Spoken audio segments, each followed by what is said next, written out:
মাননীয় প্রধানমন্ত্রী আর মাননীয় স্পিকার কথাটা এটাকে আমরা বাদ দিতে পারি না। আমার কেন জানি মনে হয় যে এই মাননীয় কথাটা থেকে কিন্তু সমস্ত অটোক্রেসির জন্মটা বোধহয় হয়।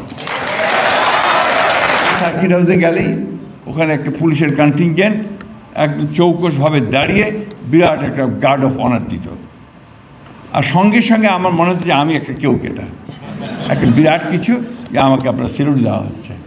আমার কথা বলার স্বাধীনতা থাকতে হবে, তোমারও কথা বলার স্বাধীনতা থাকতে হবে, এবং এটাই হচ্ছে উপযুক্ত একটা ডেমোক্রেসি।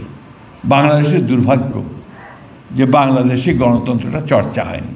যাই হোক, আমি অত্যন্ত আনন্দিত হয়েছি, আজকে খুশি হয়েছি এই কারণে যে আজকে একটা সম্পূর্ণ ভিন্ন একটা জগতে আমি আসতে পারলাম। আমরা যারা পুরনো মানুষ, সেই কিছুক্ষণ আগে বলছিলেন তোফাজ্জল হোসেন মানিক সাহেবের কথা বা আপনার জহুর আহমদ সাহেবের কথা, তাদের সময় থেকে আমরা দেখছি মৌলানা আব্দুল হামিদ খান ভাসানী ইত্তেফাকের প্রতিষ্ঠাতা ছিলেন।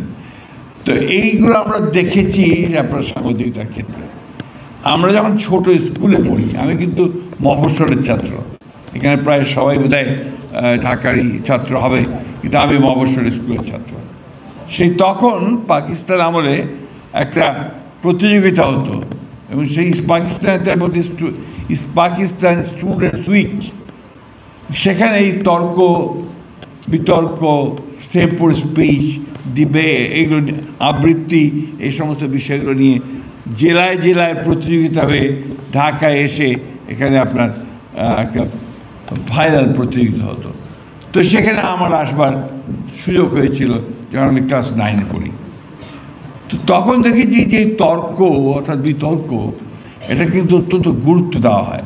তো আজকে আমার এখানে এসে একটা ধারণা জন্মালো যে না, আমাদের ছেলেরা এখন আমাদের চেয়ে অনেক অনেক দূরে এগিয়ে গেছে, এবং আমি অত্যন্ত আশাবাদী হয়েছি যে অনেকে যে বলেন যে কিছু হবে না, এটা সঠিক নয়, অনেক কিছু হবে, এবং বাংলাদেশে অবশ্যই আমরা মাথা উঁচু করে দাঁড়াতে পারব। হ্যাঁ, তর্ক আছে, বিতর্ক আছে, মতের অমিল আছে, যে কথাটা কিছুক্ষণ আগে এখানে অনেকে বলছিলেন যে আমি তোমার সঙ্গে একমত হব না, কিন্তু তোমার মতকে রক্ষা করার জন্য আমি আমার প্রাণ পর্যন্ত বিসর্জন দিতে রাজি আছি। আমরা এটাতেই বিশ্বাস করি, আমরা লিবারেল ডেমোক্রেসিতে বিশ্বাস করি। আমরা বিশ্বাস করি যে আমার কথা বলার স্বাধীনতা থাকতে হবে, তোমারও কথা বলার স্বাধীনতা থাকতে হবে, এবং এটাই হচ্ছে উপযুক্ত একটা ডেমোক্রেসি। বাংলাদেশের দুর্ভাগ্য যে বাংলাদেশে গণতন্ত্রটা চর্চা হয়নি, এবং এটা বোধহয় সম্ভবত লিগেসি অফ পাকিস্তান পলিটিক্স থেকে এটা এখানে হয়নি। আমরা এখানে দেখেছি খুব স্বল্প সময় ধরে কিছুটা চর্চা হয়েছিল, তারপরে আবার সেই চর্চা থেকে আমরা দূরে সরে গেছি। আমার দুই দলের বিতর্ক শুনে খুব ভালো লাগছিল। তো একটা আমার আপত্তি আছে, এই যে আপনার মাননীয় প্রধানমন্ত্রী আর মাননীয় স্পিকার কথাটা এটাকে আমরা বাদ দিতে পারি না।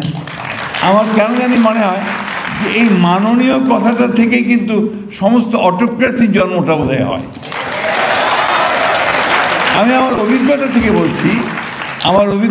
বলছি, আমি কিছু দিনের জন্য অর্থমন্ত্রী ছিলাম, মানে প্রতিমন্ত্রী ছিলাম আমাদের দেশনেত্রী বেগম খালেদা জিয়ার সরকারের সময়।